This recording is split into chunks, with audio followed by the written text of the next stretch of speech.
In this video, we're summoning up hags, so let's get started. Welcome to the Blue Dragon Guild, a channel all about Dungeons and Dragons. I'm Baron. I'm Dave. If you want to see more D&D content on your YouTube timeline, hit the subscribe button so you never miss a video. So, with summoning our hags, we're going to use Conjure Woodland Beings. It's a pretty common spell that druids can have. You can cast it at higher levels to conjure more beings. There's a list of them that you can choose from, mainly the Fae. Conjure Woodland Beings is the basis for this whole character concept that we're doing.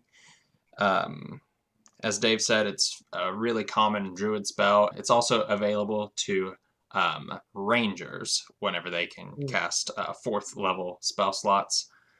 With this, you can choose one of the following options as to what appears: one Fey creature with a challenge rating of 2 or lower, 2 creatures with CR1, 4 creatures with CR half, and 8 creatures with CR 1/4. The stipulation is they are all Fey creatures. What we're mainly focusing on in this video is one Fey creature with a challenge rating of 2 or lower. Which would be specifically the Sea Hag. Yes. The others are a little bit too powerful. Yes, that is true. The fun thing with this kind of build, I saw a post that the My D&D page on Facebook had shared, and it just sparked this whole idea in my head. And Dave is a huge Druid fan when it comes to 5th edition, so I said, Dave, we got to kind of brainstorm on this character, and he said, okay. I think I just sort of am the de facto, maybe defunct as well. Maybe. De facto, like Druid. I've been playing Druid since forever. I don't know why, just the way it is. Yeah. But in 5th edition, I think that maybe the wizard's a little bit better in terms of summoning, like your just like pawn, not really pawns, but meat shields, just different kind of creatures that run around. The conjuration wizard subclass is pretty solid for that. But the druid's probably, well, the druid it is the second best, and it can rival the wizard even in that regard. You can summon a lot of really interesting things, not just Fae. There's some beast summoning as well. You can get like elks and any kind of large beast. Yeah. But this concept focuses mainly, like we said, on the Fae, which you can do other things, but the specific build we're working on is with the hags. Because the hags, unlike beasts, they're going to have spells. Not a lot of crocodiles casting spells, but the Fae will have some spell options that you can use, so they can start throwing spells while you maintain concentration. Can start throwing spells as well, and so you've got now an additional spellcaster. Plus, they're just good fighters in and of themselves, and you can always use them, I suppose, like a meat shield, pretty much whatever you need. Yeah. It's a more versatile option opposed to some of the other options that you could summon. Yeah. The one thing I know everybody's thinking, but it's a hag. It's evil. It's gonna try and get you. Well, the stipulation is the summoned creature is friendly to you and your party. So think of it like, oh, we're in a real tough situation. Well, let's summon Granny. Druid just summons up this sea hag. There are a lot of kind of in-game role-playing aspects that you can really do with this idea. Oh, yeah. I mean, that's really probably the richest aspect of it. I mean, you can do that theoretically with just about anything, but the Fae's going to have, the hag is going to have a lot more personality and character to it, or at least the potential for it. Yeah. But like Baron said there, it is friendly to you and your party, so that kind of makes it, you can interpret that a lot of different ways. That doesn't mean doesn't mean the hag is now good. It means the hag is simply friendly. True. One huge thing with hags is they are always working 2 steps ahead for Mhm. their own personal gain. So if you Yep. summon up this hag, of course she's going to be friendly to you because, I mean, number one, the spell says so. Number two, she's probably gonna, try and work her magic to, get a little something for herself. Um, at the end of the day, it's like, well, you keep summoning me. How about we do this deal? Which, I mean, as everybody knows, hag deals never go the way you want Nope. The If you really kind of dip into the lore, and it's in there in the monster them. manual, Mm-hmm. there's and also the Volo's guide. Volo guide, yeah, Volo's guide's Yep. got it as well. And but with the lore of it, hags, even when they're friendly to one another, they're not particularly nice. Yeah. They're kind of, it's not friendly as in, we're going to go, have a couple of cups of coffee or something, eat donuts. It's more of a we're not going to attack each other right now. Yeah. Yeah. We're going to talk about this. So, but in the DM and, even as a player, you can kind of mess with that. And there's a lot of potential in there Yeah. for that. So the role playing aspect is just almost unlimited on how much you want to get into it. So if you're a more role playing type of group, then you may even use this as the concentration for the spells up to an hour. So you may use this for just non combat Yeah. scenarios.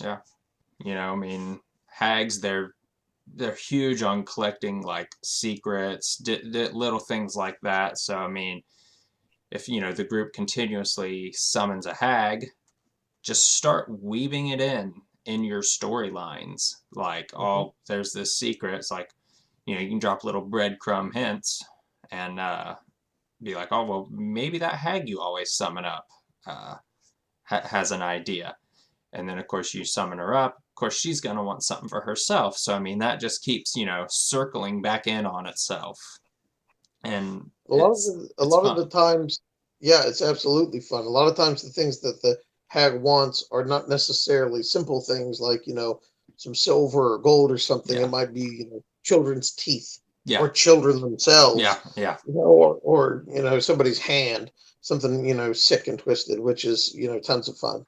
One cool thing with the Conjure Woodland Being spell, at higher levels, like Dave had mentioned earlier, um, when you cast it at certain high level spell slots, you can choose one of the summoning options above, and more creatures appear. Twice as many with a sixth slot, and 3 times as many with an eighth slot. So if you're casting this spell at eighth level, that's a whole coven of hags that you're getting.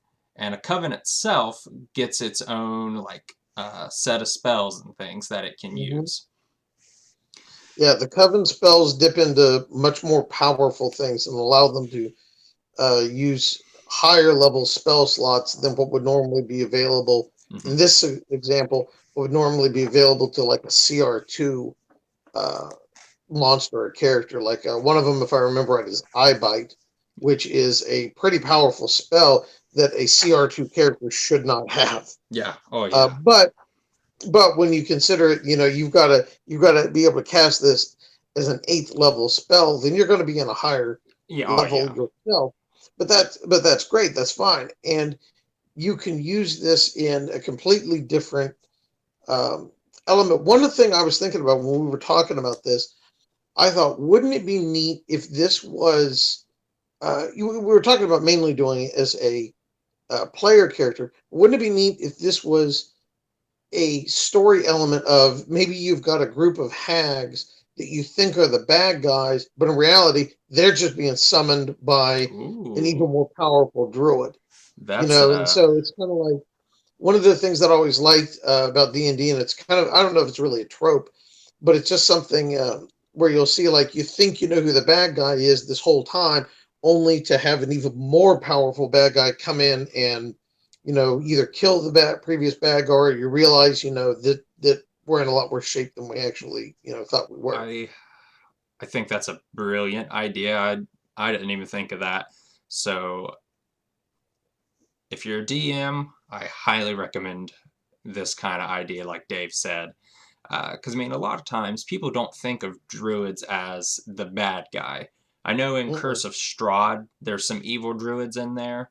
So maybe if you're running that campaign, maybe you can do that with this kind of idea, just to add a little extra spice into that game. As with everything in D&D, I mean, the possibilities literally are endless with what can Oh yeah. happen. Oh yeah. And also to throw in there what you said with Strahd, the first adventure in Yawning Portal, Sunless Citadel, the main bad guy is a druid, Yep, I and I forgot think that. it's so much fun because druids are kind of like fifth edition hasn't really gone much into blighters, but they're in there. Hmm. But in particular, in older editions, I think third had a blighter prestige class, I think. But they're a really interesting villain if you want to go that route because I feel like when you think of a evil spellcaster, it's either going to be like a necromancer, which is more or less a glorified wizard or potentially a cleric, or it's an evil wizard. Yeah, Which, in that sense, they're going to summon demons and stuff, and that's pretty typical bad guy stuff.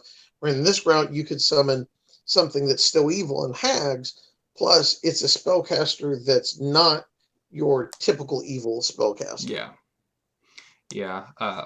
Like Chris and I've talked about in the Monster of the Month videos, doing things in a way that your party is not going to suspect, especially if you are playing with some veteran players. They're used to how things go. They don't mean to, but sometimes they do metagame like, oh, this thing, oh, this how this goes. Let's just roll with the punches. And then if something out of the ordinary happens, it trips them up as a player, and at the same time makes it a memorable experience for them. Yep, Which, absolutely. to me, that is one of the most important things when you're running a game, is making it memorable.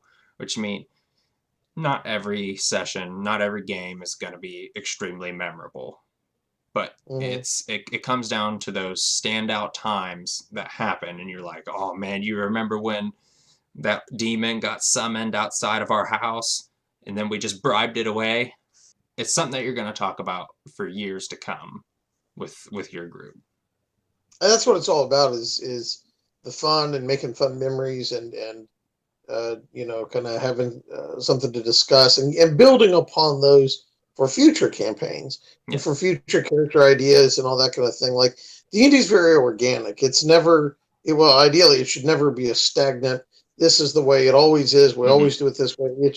You should explore. You should try to, try different things, try new things, always experiment. Particularly as a DM, I, excuse me, I pretty much gosh, almost every time I've ever DM'd, I try to incorporate something new that I've never done, Mm-hmm.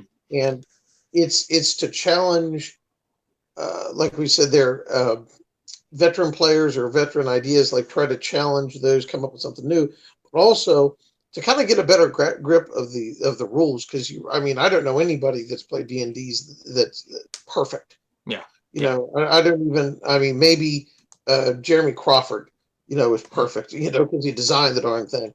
But like outside of that, like He can change we're the rule on the fly. He can yeah, do and he what he can take wants. the whole fly. Yeah, that's true. But outside of that, like I mean, there's so much to explore with, and there's so many ideas to go with, and with and what we've kind of talked about, we've used Hags a lot in fifth We edition. have.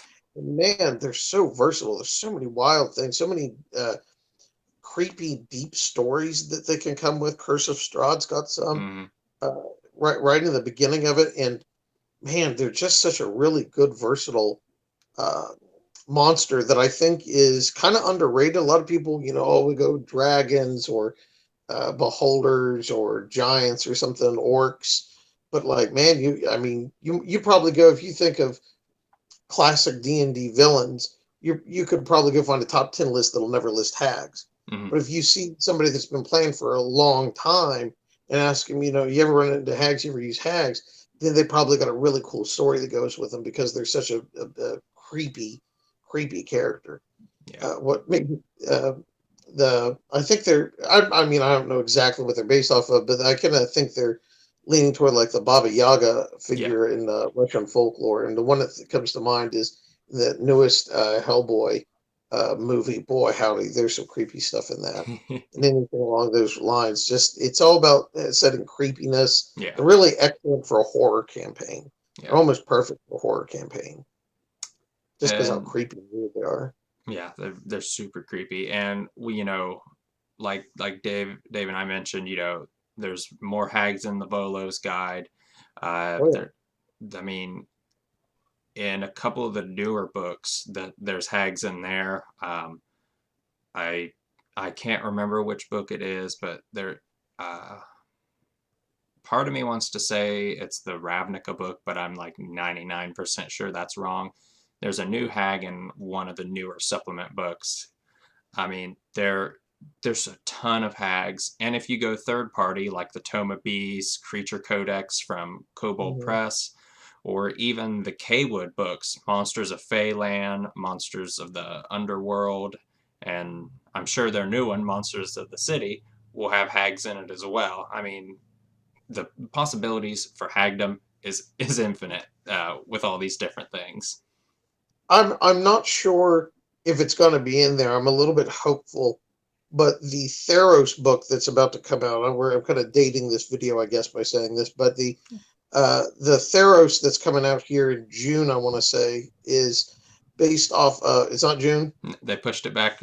They pushed the physical book back to July, and the digital book's going to be on D&D Beyond in June 3rd, I think. Good, didn't know that, so that's good to know. But Yep. at any rate, the Theros book's kind of based on sort of Roman lore and a lot of that kind of thing, and you could play the race I saw were like Leonin and Satyr, but one of the uh, kind of concepts there is it is really maybe even where the coven idea originated with was in these kind of Greek mythology.